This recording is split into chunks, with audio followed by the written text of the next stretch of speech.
training is a crucial part of what we do.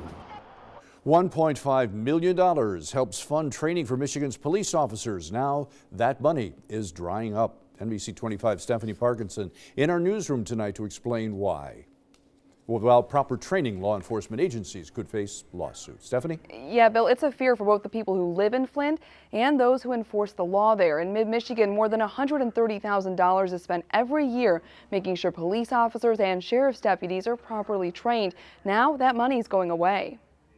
Claude Jenkins has called Flint home for more than 3 decades. He's worried about what could happen if the training of police officers and sheriff's deputies comes to a halt. My fear is to get pulled over and get busted out the head or get shot for no reason at all. Genesee County Sheriff Robert Pickel says training is a necessity to keep his officers up to speed. If you don't know what the law is, how can you enforce it? Pickel relies on around $12,000 a year in grant money from the Michigan Commission on Law Enforcement Standards to fund state-mandated training. The law it's fluid. Things are constantly changing. If you don't have the proper training with tasers or OC spray and you use it or you misuse it, it leads to lawsuits. He says that's the reason he can't let the training stop. We're just going to have to look someplace else to try to find it. As Sheriff Pickel searches for another way to get the money, Jenkins is worried a lack of funding could lead to trouble. Because there's too many things been going on in other places,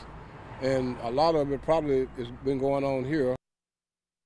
The agency that hands out the annual grant money says they have less money available because less police officers are on the streets, leading to less tickets being issued, in turn leaving less funding for the training. Sheriff Pickel says he isn't sure where he's going to get the money now, but says he's already working on looking for new grants. In the newsroom, Stephanie Parkinson, NBC 25.